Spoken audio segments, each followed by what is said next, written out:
Hi there, welcome to the Church of St Mary and St Laurence, Great Bricett, Suffolk. This is a tiny little thing. Just wanted to point out to you there, that's the village green. It's tiny in front of those cottages there. And we're a spitting distance from RAF Wattisham, so we might get helicopters at any moment. But this is an unusual little church. It's neat, isn't it? It's very neat. It's got no tower. Okay. Got two bells. Let's grab a look at it. There we go.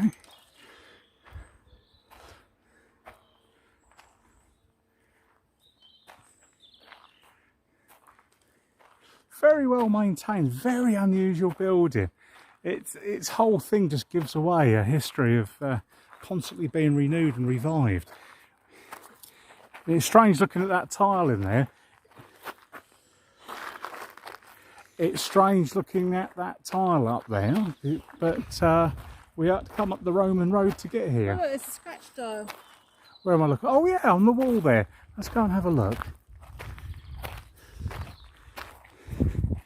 It's lost its little stick, but then again, it's probably been there for 700 or 800 years. The whole walls of this just tell us tale of constantly rebuilding. There's the little priest door. You can see that there's old doorways and windows. You can still see them in the flint and in the brick. That's the scratch tile. So you had a stick coming out of that, and that would have given you an idea of the times of the day. Oh, clerical calendar apparently. Yeah? I've missed something. I know I have. Reverse. What am I looking at? Oh yes! Now I remember you saying something about one of our visits today was going to be to an old abbey. And this is an old abbey, is it? Well, to start off with, because you sort of legged it up the path, so I couldn't really say anything. I'm in a hurry. St Mary and St Laurence. It's an unusual dedication. And this is only one of 3 in the whole of England with that dedication. Now, this church started out as a priory of the Augustinian canons and was founded in 1110. Wow. And they later became a cell of St Leonard near Limoges. All priories that were controlled from abroad were suppressed in the early 15th century, and this one became the parish church.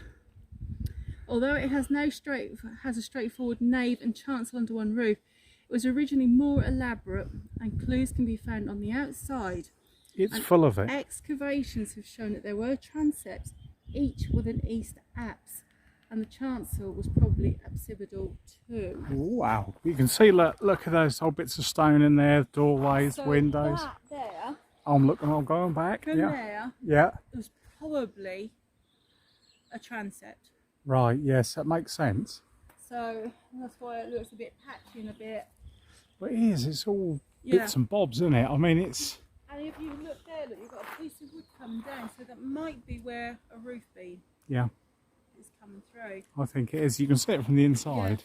Yeah. But if you look under that scratch tile, can you see in the brickwork there's like a curve? There's a doorway there. Yeah, and there's a little window just by the roof of the porch. Just below the scratch tile, and we've got another window just up there by the porch. Yeah. It's full of it. The church has been knocked about and changed and adapted, renovated, restored over the years. Lots of bits of tile and odds and ends in this. It's strange. There it says in my notes that a manor house was subsequently built. I think I've got a lovely view of the mesh door when you're doing that. A manor house was subsequently built directly onto the northwest corner and covered such of the priory complex, which I believe is that house there. Let's have a look. It is indeed. There we go. So that was the manor house. That was the manor house of the village. I just hope whoever lives there doesn't mind up being out here. Well, it's a bit late now. Yeah. We're so trying. This is typically built out of whatever stone they could find in the fields around here. And just look at the path for the porch. Yes. Let's have a look at the floor first. Isn't that just exquisite? Somebody's done a It's going to be beautiful... insane for me to walk over in these shoes. Ah, you'll be right. But look at the doorway. Look at that. It's a Norman doorway. Proper... And you can tell by the billeton and zigzag brickwork. It could be Roman, couldn't it? That's why it's the Norman style. What have we got written on here? Well, it's in Latin. Good luck if you can read it. 601 something. Yeah. Let's go in and have a look. It's not creosote. Yeah, strange that. A lot of churches would go and smell a creosote, don't they? It must be the treatment on the beams or something. Yeah. But, wow, let's have a look through. Looking up there to the East End. This is really beautiful. It's gorgeous. Look at that roof. Yeah. So obviously in here. Shall we start with the font? Well, obviously in there you're going to have your bells. I like a bell. Now the bell coat here is a 1907 replacement. Yeah. Oh yeah. There we go. Let's go in here. Look. So you've got a block chance. Wow. A tower arch there. Was there ever a tower here? No. No, never a tower. But that's all been blocked off. Yeah. I love these little spaces. Yeah. Let's go through. Come and see. This is a little darling, isn't it? Yes. Lots of, what are these things called? Decal boards or something, aren't they? Decalogues. Decalogues. Yeah. And even a map. It's unusual for them to be here and not by the altar. That is. Have a look there. You can see that's the where villagers have been buried. Wow.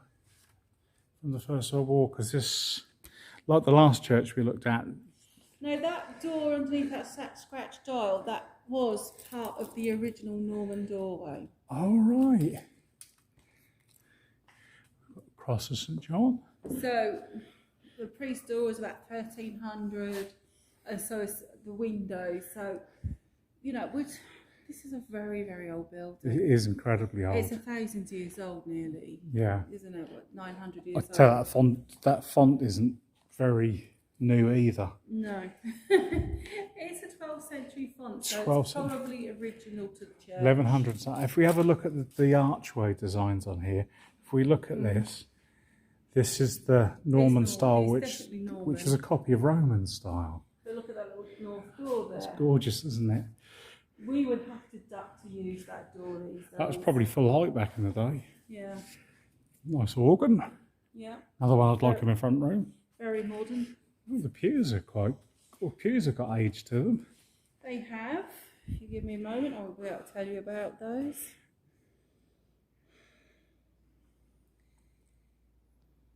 Now the pulpit is Victorian. Mm-hmm.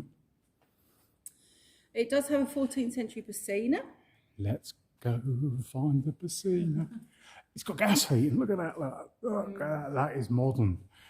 I bet this place is freezing in the winter. Yeah. Actually, it's quite pleasant today because it is very high size, very muggy, very close, humid. The east window is inserted in 1868. East windows, the big one. Yeah. Well, that one up there. Yeah. Right. I can't find it all for myself. Just walk past your favourite thing. Oh yes, yeah, because it's a bit of an unusual building. This is it's an all-in-one. But there we go. Isn't that just exquisite now?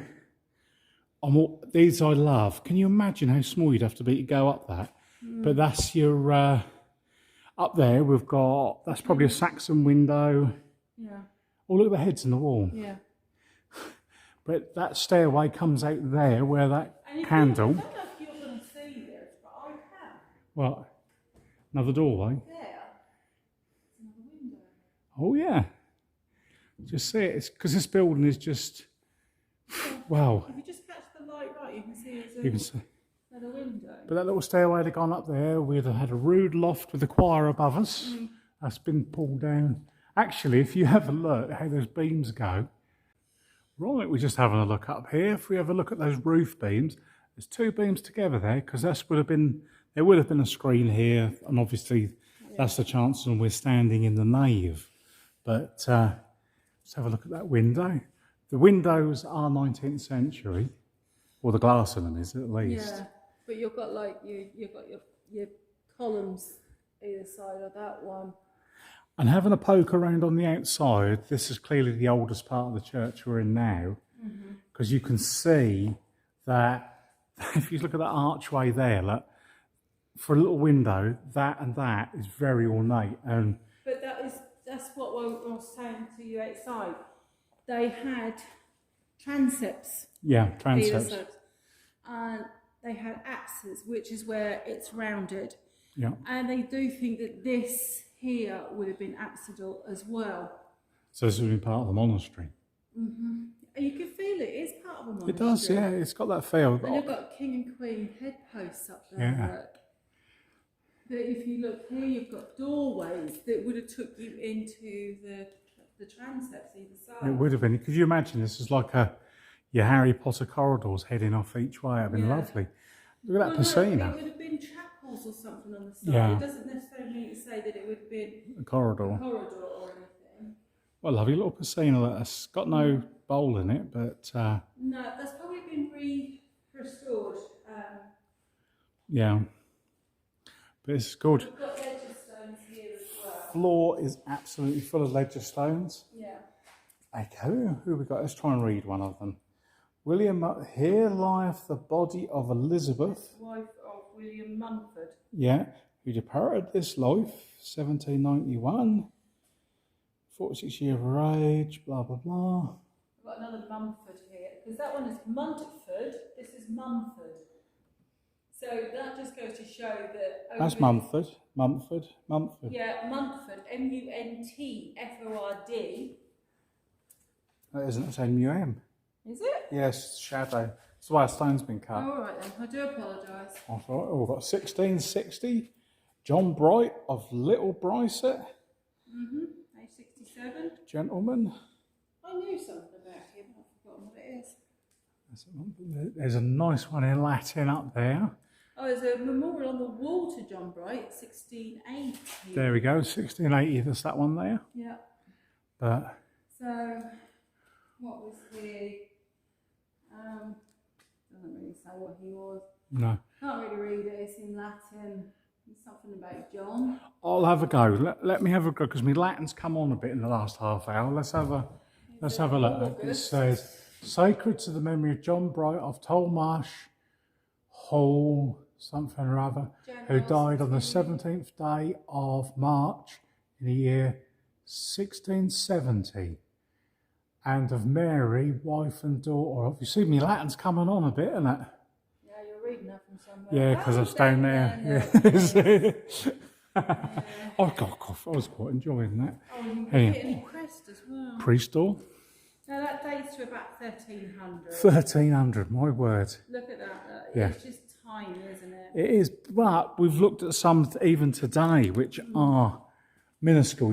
A modern person would struggle to get through them. Yeah. They're sort of child size, but that's a bit more. Yeah. This looks like it's part of an abbey as well. Just the way this is, it's not so much church-like. This was founded 1110. 1110, eh? God. The walls are thick. Yeah. You see, and yet they even sloped out as well. We've got more than a wonk. But the walls were thick because they thought that was the only way of building this and keeping the roof on. Yeah. They had still yet to come across the idea of a buttress or any other way of making this stronger. And this is why these buildings are so important, because they are about the only buildings left from that age. I mean, people lived in Wattle and Daub hovels. Look at the floor. Oh, that's gorgeous, isn't it? I love those tiles. I could have these in my kitchen any day of the week. I could. They are lovely. It's exquisite. Yeah. Even the font. The font is a monster, isn't it? It is. It really is. But then fonts had to be big because the whole idea of the font was to submerge the whole child in the water. Yeah. Because once the whole of the skin had been covered with the holy water, there was less way of getting the devil in or letting the devil into the child. It's going to take up to that roof again. Isn't it just amazing? And this is just an ordinary. Look how that ironwork up there. The local blacksmith has made something to hold that ring up with a curtain to keep the draft out. And you can see, I pointed out that there was that big piece of wood, and it was probably for the rood, look. Yeah, it is. There, isn't it? That's just incredible. And this is a tiny, tiny hamlet. Let's be honest with you. It would have been a few houses. There's more houses around here Now, than any yeah. other church that we've seen today. It really is, yeah. And that little door, you say that goes off to a private garden. Now, it might be that it's the manor house next door. Well, it's on that corner. Garden. Yeah. But let's just have another look at that font. Isn't that amazing? Anyhow, shall we head off? Yeah, yeah. Look at that. Through that screen lies home. Yeah. Thanks for joining us. Till next time. Bye-bye for now.